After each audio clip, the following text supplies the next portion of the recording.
acompaña el sociólogo Pablo Vivanco. Con él vamos a conversar sobre el tema de moda, porque ayer se dieron las elecciones y hay que conversar sobre las elecciones, ¿no es cierto? ¿Qué elecciones nos dejan? Gracias. ¿Qué se puede extractar de esto? Gracias por la invitación de nuevo, Alonso.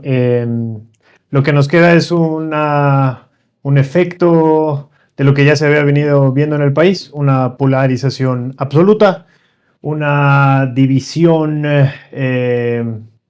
en polos de la sociedad. Los números dan cuenta de que no hay o no hubo una alternativa que pueda romper ese empate catastrófico, le llama Agustín Cueva en algún momento, retomando un concepto de René Zabaleta Mercado, que cuando hay dos opciones políticas con la capacidad de vencerse a sí mismas, no logra haber alguien que rompa esa polaridad. No hay nada al medio. No hay nada al medio. Eso es un empate catastrófico. Y cuando sucede un empate catastrófico, lo que socialmente lo que sucede es que se terminan, digamos, las cuestiones de mayor coherencia, mayor racionalidad o mayor lógica en la decisión, y se tiende a tomar posiciones un poco más pasionales.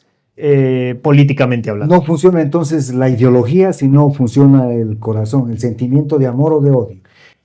Hoy lo que vemos es el sentimiento que prima hoy es el odio irracional, el odio, el egoísmo, la rencilla llevada a su punto máximo de expresión, lo que evita tender puentes democráticos, tender puentes con otros sectores que aspiren a una sociedad justa, equitativa, que defienda la libertad, que defiende el Estado, ¿no? Entonces es un clima social bastante complicado que de cara a la segunda vuelta puede tornarse un poco más violento. Ahora, en este proceso, este momento, a partir de los resultados dados en la primera vuelta, donde hay un empate entre las dos fuerzas, ¿el gran decidor, el gran elector se convierte en Leonidas Issa o no?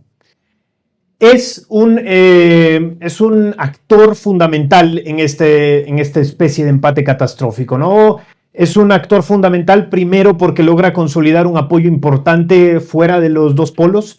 Es también un actor importante porque no llega con, digamos, las chequeras que pueden haber tenido un lado, por ejemplo, sí, y otros también, el lado de organización política partidista, ¿no?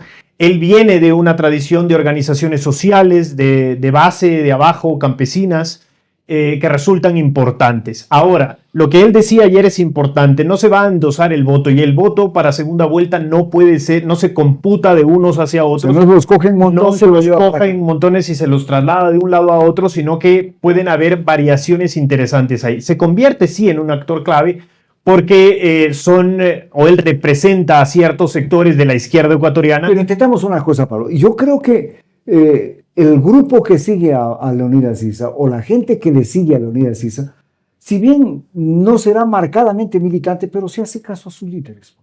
Sí hace caso a sus líderes, pero además yo creo que no es un votante de derecha. Que es la segunda parte. Que es la segunda parte. No es un votante que se va a declinar por una opción así de violenta desde la derecha, porque Daniel Noboa representa un grado de derecha violenta, privatizadora, egoísta, ¿no? Que ha demostrado que puede llevarlo al país hacia un borde del caos y de la violencia con tal de sacar réditos económicos. Es una derecha oligarca, hacendataria, colonial, que no presenta horizontes alternativos para la construcción de una sociedad mínimamente equitativa y con mínimos derechos elementales para la reproducción de la vida de la gente. Entonces, en ese caso, Issa sí es un actor fundamental. Vamos a ver qué van a decir por fuera de él las organizaciones sociales de base, las organizaciones campesinas, y el movimiento indígena, que no siempre va a responder afirmativamente, digamos, no va a ir en bloque absoluto, pero sí va a responder de alguna manera a esta dicotomía que se presenta entre unos y otros. Pero Pablo, aquí hay una cuestión que me parece importante que hay que analizarla. El papel de los medios de comunicación masivos, los tradicionales, los grandes medios, como que ignoraron la presencia de Leonidas Issa, o lo identificaron con ciertas actitudes como de violencia, como de destrucción, y de alguna manera lo comenzaron a soslayar, a dejarlo de lado, porque creían que no iba a llegar a una votación para nada importante. A mí me parece que eso es efecto del racismo oculto que existe en la sociedad ecuatoriana, ¿no? Se le imputa muchas veces la destrucción de Quito, por ejemplo. Más de uno ha dicho exactamente, que los indios destruyeron Quito. Pero los titulares, por ejemplo, para el presidente Noboa no son que destruyó a la industria ecuatoriana, que destrozó las familias ecuatorianas, que hay un estado en concierto alrededor de desapariciones forzadas en el país. Entonces, la prensa es un actor fundamental que de alguna manera tiene que, si algo tiene de democrática, tiene que empezar a mirar las cosas desde otra óptica, porque la gente se va dando cuenta que hay una manipulación grosera de la opinión pública y que en gran medida logra de alguna manera captar en ciertos sectores sociales, pero otros sectores sociales se están volcando en cambio a las vías de comunicación alternativa, que gracias a los medios de comunicación y a las redes y a la tecnología se van abriendo. No es menos importante que los medios de comunicación alternativa nacionales empiezan a tener una difusión amplia, empiezan a tener una audiencia amplia, y eso repercute también en las decisiones de la gente, y es importante un poco para equilibrar ese histórico desequilibrio mediático que existía en el país. Ahora, si los medios de comunicación, los grandes medios de comunicación, no revén su política comunicacional, ¿estamos asistiendo un poco a la terminación de ellos? No creo que eso, además, porque con los sucesivos cambios tienen la virtud de caer de pie. Pero hay que encontrar los mecanismos de regular el ejercicio comunicacional en Ecuador, y no solo los medios tradicionales, sino también de las nuevas formas de comunicación, porque la gente no puede estar a merced de lo que se dice, sea cierto, sea mentira, en las plataformas. Es otro problema, ¿no? Que es otro problema. No se puede dejar a libre albedrío la comprensión. Pero eso no es un poco ir en contra del principio de libertad. No es en contra de ir con la libertad de expresión, Alonso, porque la libertad de expresión no es la libertad de mentir a campo abierto, no es la libertad de decir cualquier cosa, no es la libertad de alterar la realidad. La libertad de expresión debe tener una corresponsabilidad con lo que está sucediendo materialmente en la vida de la gente, con la verdad. Lo otro se cae en el campo de la conjetura, de la especulación, de lo que no tiene ningún asidero en la realidad. Entonces hay que controlar. Las libertades no siempre han sido un campo abierto para hacer y decir lo que la gente quiere o le da la gana, sino que tiene que haber un mínimo de corresponsabilidad con lo que se está diciendo y con lo que se está haciendo. O si no, no puede haber un ejercicio pleno de libertades. Es decir, esa responsabilidad implica que si yo publico algo, yo me hago responsable de esa publicación, venga lo que venga después. Tengo que hacerme responsable de lo que hago y de lo que digo, porque si no, vamos a estar en manos de quien tiene la mayor posibilidad de manipular a la gente, quien tiene el mayor aparataje para mentir, quien tiene la mayor posibilidad de sembrarle una idea en la cabeza de la gente. No nos olvidemos que cosas como, por ejemplo, el sacar a la expresidenta o a la presidenta de la Asamblea, a Viviana Veloz, desnuda en algún video, generó de parte de ella una reacción que me parece que es la reacción lógica. Esa denuncia en la fiscalía. Ese es un ejemplo patente de lo que pueden hacer las redes sociales. No se olvide que un caso paralelo al de Viviana Veloz lo sufrió el hijo de un legislador a quien le crearon un video pornográfico, y esta hija del legislador terminó quitándose la vida. Esos son los efectos a los que nos enfrentamos y no podemos estar a merced. Hay que controlar eso. Hay que controlar definitivamente, porque hay que controlar qué es lo que le está dando a la gente. Lo que nosotros somos también lo que consumimos. Lo que nosotros consumimos nos va haciendo a nosotros mismos, y esas mentiras, esas falacias, esas verdades mal dichas también fabrican lo que somos, y no podemos dejarlo tan abierto a ese campo. Suelto, ¿no? Tan suelto, hay que controlarlo. Todo lo que nos permite la vida en común necesita un grado de control, un grado de vigilancia, necesita un ojo externo que permita que no sea una violencia absoluta. No me refiero únicamente a la violencia material, sino también a la violencia simbólica de quien tiene el poder de ejecutar ese tipo de violencia. Ahora, ya hemos conversado sobre eso, vamos un poco a hablar sobre los resultados. Hay resultados que hay que explicarlos desde desde la sociología. La izquierda democrática fue un gran actor en las elecciones pasadas. Hoy no aparece. No aparece, eso es muy importante de evaluar. Ahora, lo que nosotros deberíamos evaluar es el grado de incidencia que tienen los candidatos y en qué partido político están. Hoy nos estamos dando cuenta que los partidos políticos siguen siendo importantes en la escena. La Revolución Ciudadana, independientemente del líder que esté a la cabeza, iba a tener una votación fuerte. Y del otro lado tenemos a ADN, que por el momento no puede prescindir de la figura de Daniel Noboa, pero que ha consolidado una base social importante. Ahora, son dos disputas de partidos políticos y en medio quedan otros partidos políticos que no han tenido ningún tipo de trascendencia y no llegan al 1%, el caso de Centro Democrático, o no llegan al 3%, Centro Democrático, Unidad Popular, Partido Socialista, todos los demás no llegan al 1%. Eso quiere decir que hay un problema en el reglamento electoral. Tiene que haber algún tipo de restricción para no seguir, que el Estado no siga invirtiendo en candidatos que no tienen un mínimo grado de representatividad. Ahora lo que habría que preguntarnos es quiénes están conformando los partidos políticos, en dónde están los militantes de los partidos políticos, porque ni siquiera ellos están votando por sus candidatos. Claro, se entiende que tienen que tener 200,000 firmas de apoyo.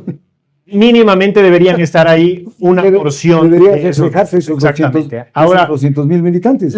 El Partido Izquierda Democrática ha venido, digamos, bueno, lamentablemente en el Ecuador los presidentes con partido político propio, cuando dejan la presidencia, caen en picada. Es el caso de la Izquierda Democrática con la salida de Borja, ¿no es cierto? Es el caso del PRE con la salida de Bucaram, es el caso del Partido Social Patriótica con Lucio Gutiérrez, ¿no es cierto? Todos los partidos políticos que pierden, los socialcristianos, etcétera, que pierden el poder, pierden la base social o los votos importantes. Porque son el candidato o el presidente más el resto de gente, pero el fundamental es el presidente. El fundamental es eso. Entonces, hay que discutir el rol de los partidos políticos porque no dejan de ser importantes, son un actor central en este tipo de disputas, pero hay que también mirar lo que sucede socialmente por fuera de eso, ¿no es cierto? Los partidos políticos no están siendo un centro de aglutinación ideológica, sino más bien de aglutinación coyuntural, esporádica, alrededor de ciertas figuras que la gente termina castigando, ¿no? El caso de Carlos Rabascal, por ejemplo, que terminó siendo un castigo rotundo. El caso, por ejemplo, de Jimmy Jairala, que no logra siquiera los votos que en algún momento ha tenido. Y así por el estilo, ¿no? Que entiendo que el Partido Socialista con Pedro Granja aspiraba a una votación un poco más significativa, pero tampoco lo logró. Ahora, en Loja los resultados como que jubilan a viejas figuras de la política. Lo que a mí me parece, a la reciente luz de los resultados que hemos visto en la provincia, es que hay una apertura a los nuevos liderazgos. Nos guste o no, las nuevas figuras han desplazado de forma significativa a viejos personajes de la política local. No creo que hay que jubilarlos porque tienen el derecho de participar y pueden participar las veces que sean, pero el voto está demostrando que la sociedad lojana y en la provincia tiene una apertura distinta hacia los liderazgos nuevos, hacia los más jóvenes especialmente, y eso habla de un momento bisagra para mí. Se está terminando la época de ellos y empieza a abrirse una nueva época. No está abierta completamente, pero sirve de bisagra para soslayar a unos y empezar a abrirles el espacio. Comienza a abrirse la puerta. Comienza a abrirse la puerta. La votación del doctor Castillo es casi una votación histórica, es la base social que la ha mantenido durante todos estos años, pero lo que sí me parece sorprendente es la disminución de los votos de Rafael Dávila, por ejemplo, cuando todavía tiene un prefecto en funciones que haya de alguna manera podido ayudar a la votación, pero que no lo ha logrado. Que ya se venía dando esa disminución desde votaciones anteriores. Ya se había venido dando, pero recuerde que en la última elección logró entrar como último de los asambleístas, entró a pesar de que su candidato presidencial no terminó siendo una suma significativa, y en este caso, sin un candidato presidencial, se nota que hay una disminución adicional de la votación última que logró. Ajá. Y ahora me parece que es interesante, los otros candidatos que representaban a las otras agrupaciones políticas, tampoco consiguen ninguno de ellos una votación importante, pese a que estaban aupados por ciertas autoridades que están de elección popular, que están en el ejercicio de sus funciones. Ahora, me parece a mí, de nuevo, el ojo a los partidos políticos. ADN con fuerte presencia, Revolución Ciudadana con fuerte presencia, el partido del candidato del alcalde que en definitiva demuestra una base social importante en la ciudad y también en la provincia, terminó de alguna manera capitalizando los votos de su candidato Huachisac, que no es una votación que hay que desmerecer, porque era un cuadro absolutamente nuevo, era un partido que participaba por segunda vez en unas elecciones y logra estar en una posición estelar peleando algunos puestos, incluso peleando en algún momento la curul, y eso resulta importante, ¿no? Porque da cuenta de que el alcalde sigue teniendo un respaldo importante. Porque era innegable que era el candidato del alcalde. Era innegable y creo que él no lo negaba tampoco, más bien lo aceptaba. Y eso me parece que ha sido un espaldarazo importante. Además que hay un nuevo juego de las campañas con las redes, con la tecnología, con los medios informáticos que resulta importante y que me parece a mí que los más jóvenes empiezan a comprender mejor la lógica porque han estado más cerca de eso. Y es un elemento que ha sido parte de los resultados que hoy vemos. Ahora bien, ¿qué nos espera para mayo, para abril? Ahora lo que nos espera es una disputa un poco más subida de tono, creo yo. Los movimientos sociales van a tener una presencia importante en el escenario. Hay que empezar a abrir nuevos debates de lo que representa lo uno y lo otro. Me parece a mí personalmente que más allá de los planes de campaña, de las ideas programáticas, de los principios, etcétera, lo que está de fondo es algo más fundamental para la vida del país. Está jugándose la democracia, está jugándose la institucionalidad, está jugándose el Estado, y a eso es lo que hay que atender porque es lo de fondo en definitiva. Salimos del mes más violento de la historia de este país cuando se habían disminuido impuestos para implementar planes de seguridad que lo mitiguen, pero lejos de mitigarlo ha terminado ampliándose, y yo creo que la valoración de la gente tiene que ir alrededor de esto. Hay muchos grises entre estos blancos y negros que quedan ahí en medio, pero que tienen que de alguna manera decidirse por lo que está en juego en el Ecuador.